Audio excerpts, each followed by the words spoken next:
ফুল গাছগুলোকে কেন এখানে নিয়ে এলাম সেটাই ভাবছো তো? আগে দেখো কি অবস্থা।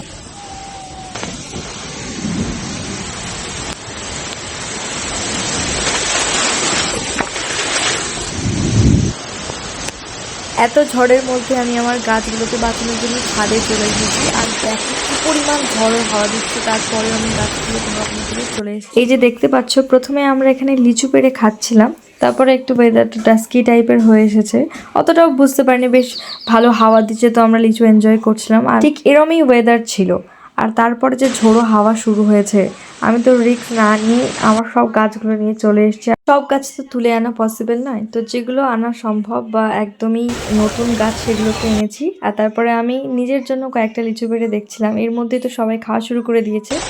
তারপরে আবার শুরু হলো প্রচণ্ড ঝড়। দেখো, মানে দেখতে পাচ্ছ কি লেভেলের ঝড়। আমি তো ভেবেছি কোনো বড় সড়ো ঝড় না হয়ে যায়, দেখলাম বড় গাছ দুটো এখানে সুরক্ষিত নয়, তাই ভাবলাম একে ঘরের মধ্যে আটকে রেখে দিই। এই যে দেখতে পাচ্ছ একদম নতুন সবে চারার গাছ। তারপর প্রচন্ড ঝড়ের পরে একটু বৃষ্টি দেখে নিশ্চিন্ত হলাম, তার সঙ্গে আবার বিদ্যুৎ চমকানি ইত্যাদি ইত্যাদি আছে। যাই হোক, আজকে অনেক দিন পর তেলে ভাজা দিয়ে জমিয়ে মুড়ি খেলাম।